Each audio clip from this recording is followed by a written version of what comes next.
On ne parle que de ça, c'est une journaliste incontournable désormais dans les médias et elle vient d'être désignée Femme en Or. Bienvenue Wendy Bouchard. Bonjour, bienvenue. Merci d'être au Figaro, aux commandes sur M6 de Zone Interdite.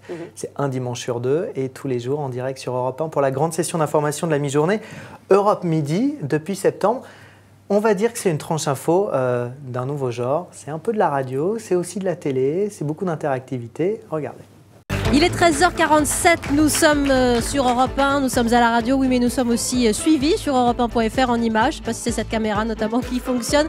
Mais alors on va recevoir une jeune fille qui manie à la fois justement la radio, l'image. Elle est l'après-midi sur D8 aux côtés de Cyril Hanouna qu'elle considère comme son grand frère spirituel. Elle nous racontera pourquoi. Et puis tous les soirs, Virgin Radio, je le disais, 21h, minuit, elle n'a pas la langue dans sa poche. Elle est là pour vous, pour débattre avec les enfants qu'elle adore, les ados qu'elle aime tout autant. C'était Nora Malagré.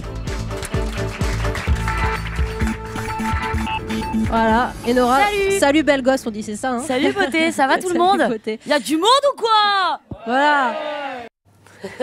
Vous avez choisi un extrait sympa. C'est de la radio ou c'est de la télé?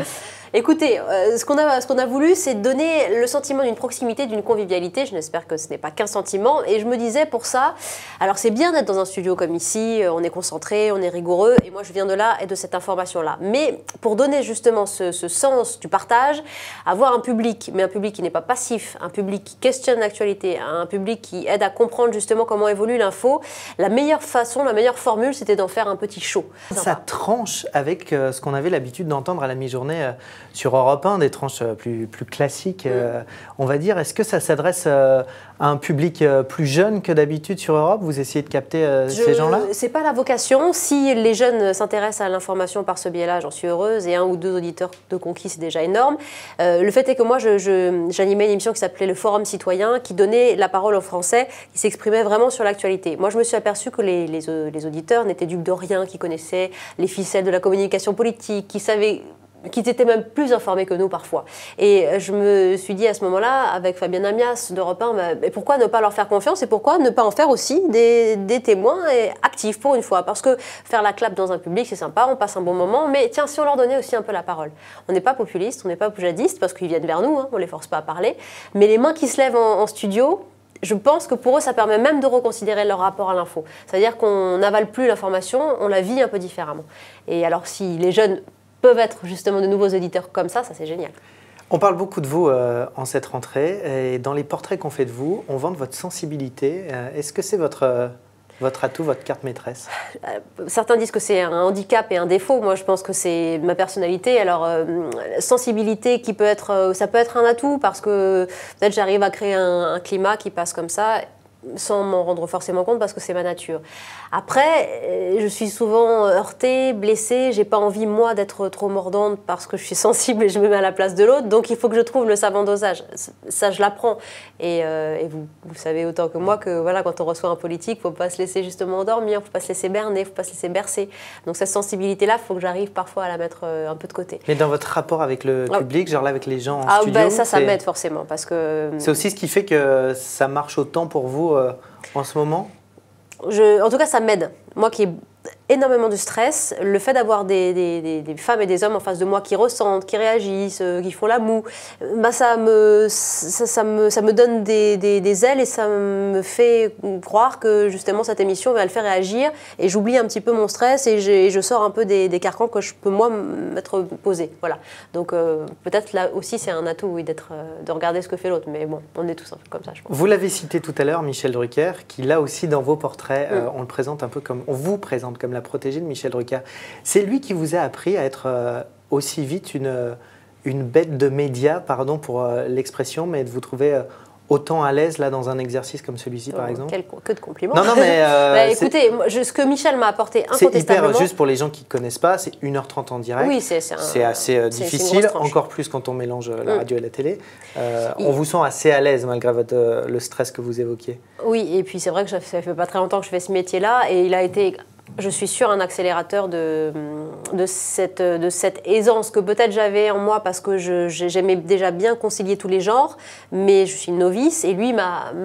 Vous rêviez de ça au départ?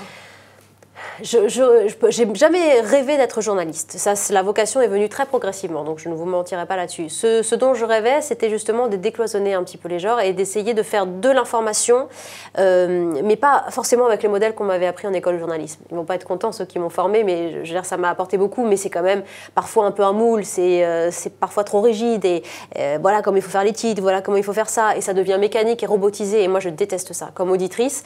Et Michel, qui est pas dans les clous, qui fait autre chose, et tout un tas de journalistes de référence que moi j'aime beaucoup aussi, m'ont appris qu'il fallait justement donner de sa personnalité et faire en sorte que l'information, elle pouvait passer par l'animation, qu'on pouvait justement faire un journal en public, que c'était pas interdit, que c'était pas un gros mot. Et c'est pas parce que je reçois Enora Malagré que je peux pas recevoir Jean-François Copé, puisque c'est à l'ordre du jour, ou n'importe quel autre témoin sérieux de l'actualité. Mais je pense que Michel m'a appris justement à concilier les genres, à jongler avec ça et ne pas avoir honte d'être parfois un peu animatrice et surtout journaliste. Voilà. Il y a un autre mentor, peut-être plus surprenant, c'est Philippe Seguin. Oui. Dans les portraits, vous êtes allé un petit peu toquer à sa porte et vous avez fait campagne pour lui quand vous étiez encore étudiante, je ne dis pas de bêtises. Exactement ça. En fait, à 17 ans, lorsqu'il a lui claqué la porte du RPR en 97, j'en avais 17, donc 17 ans, c'était mon idole, quoi. Je ne sais pas comment vous expliquer, c'était quelque chose de totalement irrationnel et je lui ai écrit, il était député, il m'a répondu et on a entretenu une correspondance comme ça jusqu'à temps qu'en 2001, justement, lui devienne une figure de premier plan local pour moi, comme je suis parisienne. Et je me suis dit, je suis encartée en rien, je n'ai pas de parti politique, mais c'est un homme que j'ai envie de soutenir parce que je sentais quelque chose en lui. Quand même plutôt une sensibilité à droite ? Non. Enfin, mes parents, oui, votaient peut-être un peu plus à droite, mais ça n'a jamais été automatique. Et puis, ils ne m'ont jamais influencé en quoi que ce soit. Donc moi, je me suis vraiment découvert un attachement pour lui. Voilà, pour le républicain qu'il était, pour l'intellectuel qu'il était, pour le penseur qu'il était et qui manque cruellement aujourd'hui. Et c'est un homme qui m'aura aidé énormément parce qu'il a été bienveillant, ça s'est fait en toute pudeur, en toute discrétion. Il a toujours été là pour moi à des étapes importantes de ma vie. Et, vous avez parlé de lui comme un grand-père ? Oui. Oui, comme un mentor, c'est vrai. Comme un mentor qui était extrêmement discret, que je voyais peut-être une fois par mois, mais qui a été, je pense qu'il m'a construit, il a aidé à me construire énormément, notamment sur mon rapport à la politique. Et très souvent, même, pour ne pas vous mentir, peut-être une fois par jour, je pense à lui, je me dis, mais comment il analyserait la situation là ? Voilà, l'épisode François Hollande, Trierweiler, Gaillet, comment il analyserait ça ? Est-ce qu'il ne vous a pas donné envie, en revanche, de faire de la politique ? Si, mais alors c'est marrant parce que lui m'a dit, mais je pense que c'est trop sensible. T'es trop sensible et t'es une trop bonne âme pour faire de la politique. Alors, je ne sais pas ce qu'il voulait dire par là, mais il a eu raison de me protéger de ça. J'adore la politique, je la lis, je l'analyse, mais lui, il m'a toujours dit qu'il sentait en moi une journaliste, mais qu'il fallait que je ne vende pas mon âme au diable et qu'il fallait que je reste extrêmement sérieuse et que je lise et ce que je ne fais pas. Voilà, que je lise des livres. Et ça, c'est une injonction que je garde parce que je me dis, voilà, un esprit journalistique décérébré, c'est trop souvent répandu, fais attention à ça. Bon. Vous avez dit de lui, je ne l'oublierai jamais, il m'a donné une certaine force, la conscience de devoir prendre en main son propre destin. Ça, c'est une phrase qu'il avait au fond de lui.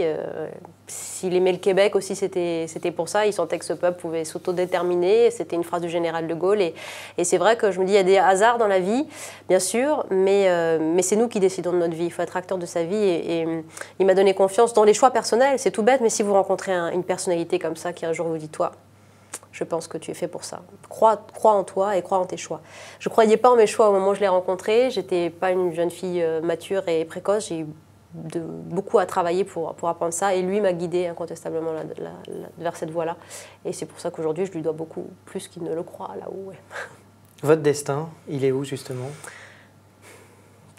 Mon destin, il est au jour le jour. C'est pas vous mentir parce qu'une quotidienne, plus en effet le travail d'enquête de zone interdite, c'est lourd. Des envies. Des envies, il est dans une alliance de genre que je ne définis pas totalement, mais j'adore ce que fait par exemple Laurent Delahousse. Je trouve que voilà, ce parcours-là m'intéresse parce qu'il y a une sensibilité, parce qu'il y a de l'information.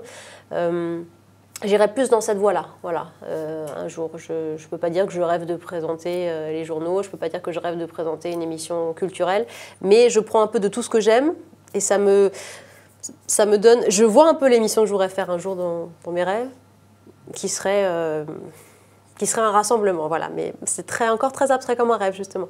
Donc pour l'instant, je ne peux pas vous en dire beaucoup plus. Il n'y a rien d'abouti. Pour l'instant, c'est Zone Interdite, le dimanche soir, un dimanche sur deux sur M6. Et donc chaque midi, Europe, midi, 12h30, 14h. Et les sondages radio, c'est demain. Oui. Il paraît que c'est pas mal pour Europe. C'est vrai ? J'espère. En tout cas, vous savez qu'on est sur une voie où on essaye de revenir à ce qu'était la radio Europe 1 à l'époque, c'est-à-dire expliquez-nous, la radio d'explication avec une certaine convivialité. Et Thomas Soto le réussit très bien, avec de l'impertinence à tous les degrés de l'antenne. Et si moi je peux avoir un petit truc à midi qui séduise, c'est génial. On en parlera des audiences. Merci beaucoup, Wendy Bouchard, d'être venue au Figaro TV. Nous, on se retrouve très vite sur le Figaro.fr.